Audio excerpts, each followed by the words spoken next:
Hello everyone, আশা করি তোমরা সবাই ভালো আছো। আমিও ভালো আছি। আবার চলে এসেছি একটা নতুন ভিডিও নিয়ে। আর হ্যাঁ, আমি আজকে আবার একটা রান্নার রেসিপি তোমাদের সঙ্গে শেয়ার করছি।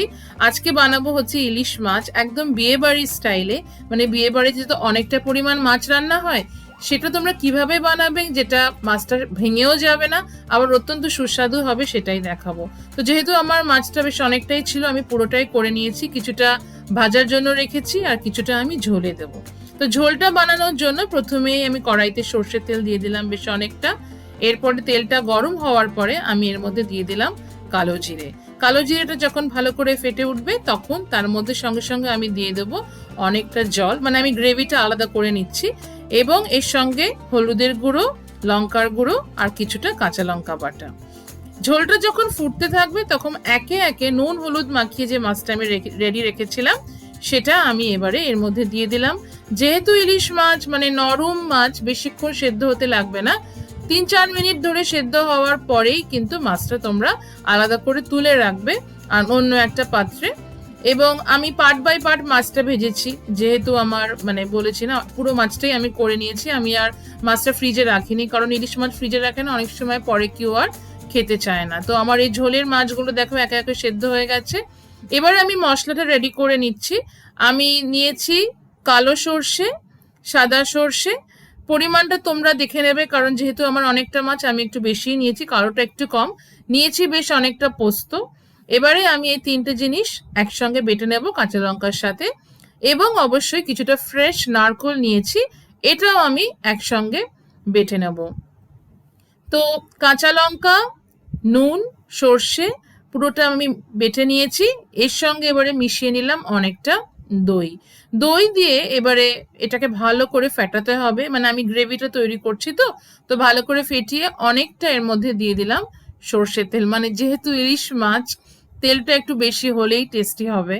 তো ভালো করে যখন তেল দিয়ে মশলাটা রেডি করে নিলাম, আমি চামচ দিয়ে হাত দিয়ে দুরকম ভাবে মশলাটা ফেটিয়েছি।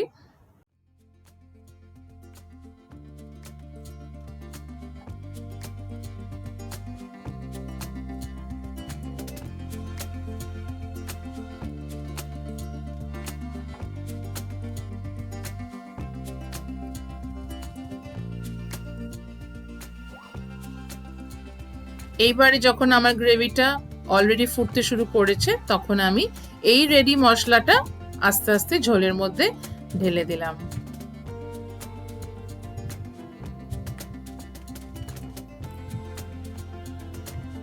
ইলিশ মাছটা তো সবাইকারই একটা প্রিয় মাছ, এবং বর্ষাকালে যেহেতু এখন সব জায়গাতেই চারিদিকে ইলিশ মাছের প্রচুর মানে দেখা মিলছে, তাই ভাবলাম আজকে একটা এই মাছের রেসিপিটাই শেয়ার করি। এটা একটা অন্য ধরনের রেসিপি, মানে আমাদের সবারই ফেভারিট, কিন্তু বেশি মাছ করতে গেলে অনুষ্ঠান বাড়িতে, বিয়ে বাড়িতে কিরকম হয় সেটাই আমি তোমাদের জন্য আজকে এটা শেয়ার করলাম।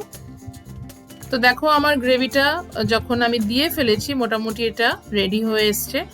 ঘন কতটা হবে সেটা তোমাদের উপর নির্ভর করছে, তোমরা কি মানে কতটা ঘন খাবে। এবং আমি যে মাছটা সেদ্ধ করে রেখেছিলাম সেটা আমি একটা আলাদা পাত্রে সাজিয়ে নিয়েছি, উপরে কয়েকটা কাঁচা লঙ্কা ছড়িয়ে দিয়েছি। এবারে এই গ্রেভিটাই আমি মাছের ওপরে আস্তে করে ঢেলে দিলাম। মানে ভীষণই একটা সহজ রেসিপি আমি বলছি। আর ফাইনালি দেখো এটাই আমার ইলিশ মাছের রেসিপি, একদম বিয়েবাড়ির স্টাইলে, এবং খেতে অত্যন্ত দারুণ হয়েছিল, একটা মাছও ভাঙেনি। তো যদি ভালো লাগে ব্লগটা অতি অবশ্যই লাইক, শেয়ার আর সাবস্ক্রাইব করে দিও। আর এরকম ধরনের মাছের রেসিপি যদি তোমরা খেতে চাও তাহলে আমার চ্যানেলে অন্যান্য রেসিপি, যেরকম আমি একটা ভেটকি মাছের রেসিপি শেয়ার করেছি, সেটাও কিন্তু তোমরা এরপরে দেখে নিতে পারো। আজকের মতো আসি, টাটা।